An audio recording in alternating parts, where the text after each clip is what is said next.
Saudara yang terkasih, masa penantian membuat hati kita berdebar-debar.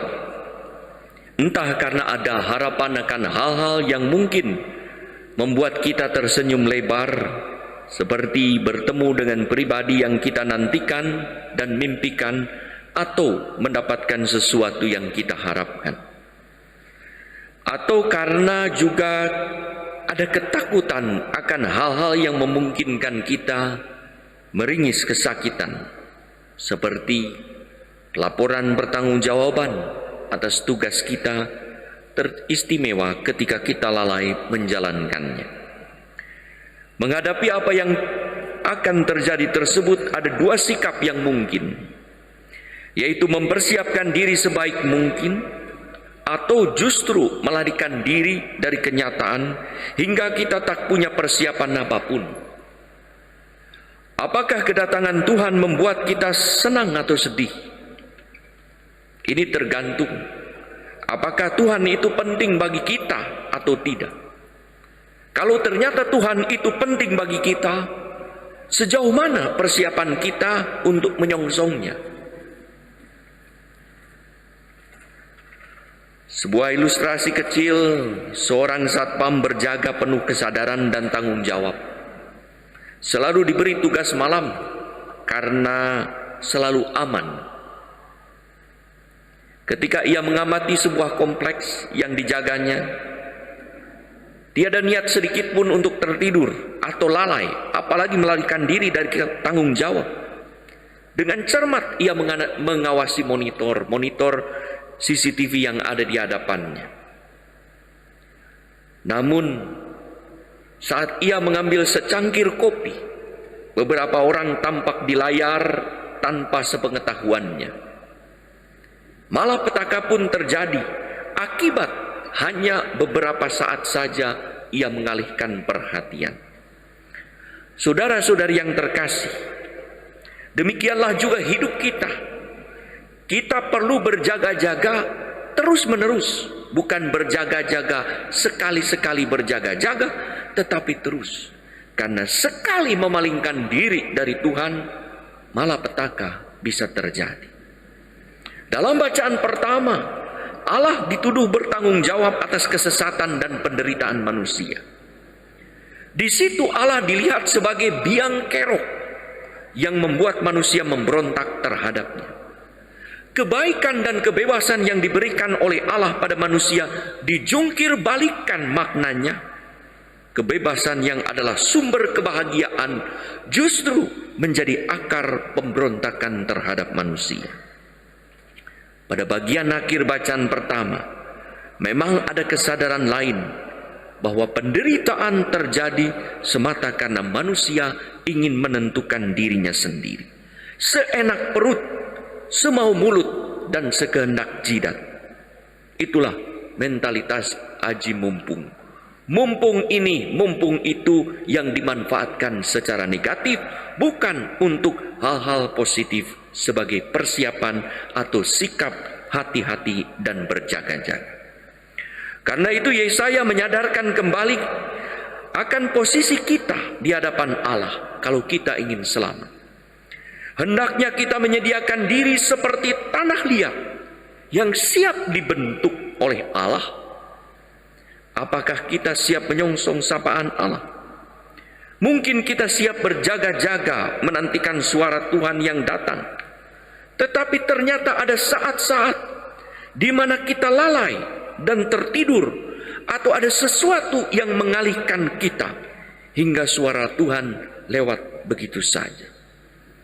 Kewaspadaan dan kesiapan itu kembali ditegaskan oleh Yesus untuk melawan mentalitas budak, yaitu godaan aji mumpung secara negatif yang memanfaatkan situasi yang longgar untuk kepentingan diri sendiri.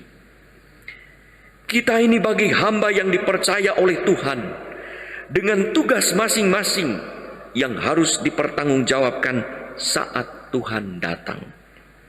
Dalam bacaan Injil, Tuannya datang tidak ditentukan. Bukannya Tuhan mau menjebak, pokoknya kamu berjaga-jaga, bukannya tidak memberi kepastian, kamu pokoknya diam saja, siap saja kapan saya datang. Bukan Tuhan mencari celah kapan manusia tidak berjaga, bukan. Karena situasi dalam kebudayaan Yahudi pada waktu itu, kalau orang mengadakan perjalanan, bisa terjadi badai, bisa terjadi angin gurun, bisa terjadi apa saja, hujan, sehingga perjalanan terganggu. Atau kalau melalui danau, laut, seperti Paulus, bisa berhari-hari, bisa singgah di sana kembali, karena situasi alam. Maka kedatangan kapan pulang tidak bisa ditentukan. Jadi bukan Tuhan mau menjebak sebagai biang kerok dari permasalahan dosa dan kesalahan kita sehingga kita tidak berjaga. Bukan. Situasi yang membuat tuannya itu tidak bisa datang tepat waktu. Kalau tuannya berkata, kira-kira minggu depan saya datang, itu harapan.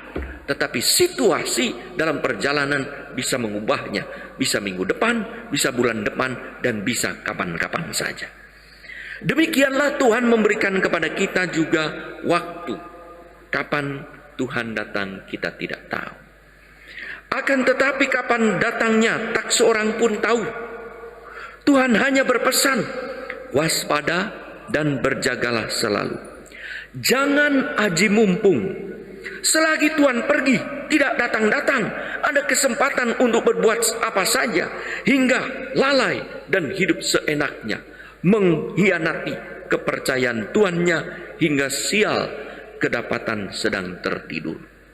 Itulah orang yang biasanya rajin, masuk tepat waktu kerja, pas sekali tidak datang, tuannya atasannya pas mengontrol, memeriksa, dia berkata, aduh sial, padahal baru sekali. Yang sial-sial itulah yang jangan kita lakukan, karena saatnya memang kadang-kadang kita tidak tahu.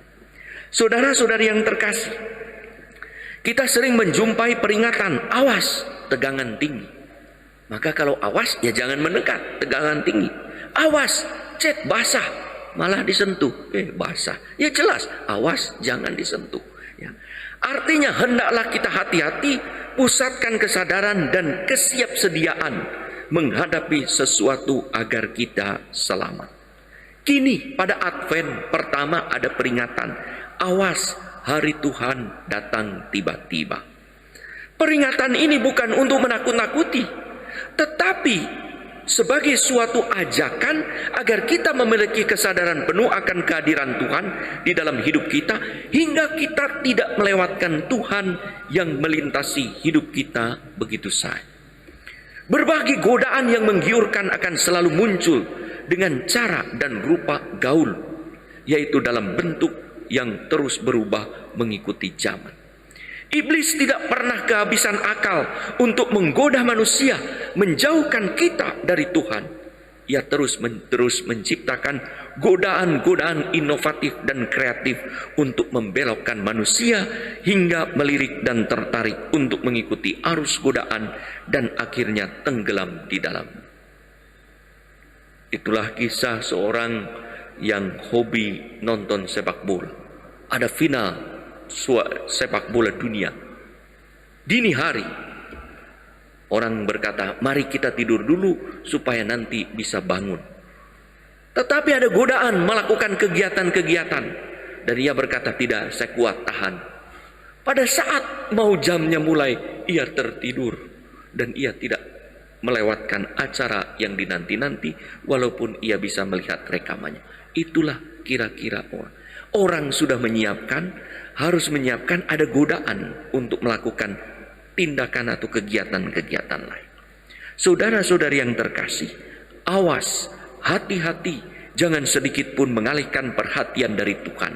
Sedikit pun kita menoleh karena alasan apapun, pada saat itu malapetaka bisa terjadi. Berjaga-jaga adalah upaya terus-menerus memusatkan perhatian pada kehadiran Tuhan. Hingga saat Tuhan berkenan melawat kita, kita dijumpai dalam keadaan siap seperti 5 wanita bijaksana yang pernah kita renungkan beberapa minggu yang lalu. Layak untuk mendapat kunjungan yang menyelamatkan. Advent adalah saat dan kesempatan berdiam diri, fokus. Bukan sibuk sana sini, bukan mentalitas jalan, lari, kerja, bagus. Tapi Advent adalah saat duduk, kesempatan, fokus, menantikan Tuhan dengan waspada, siap sedia.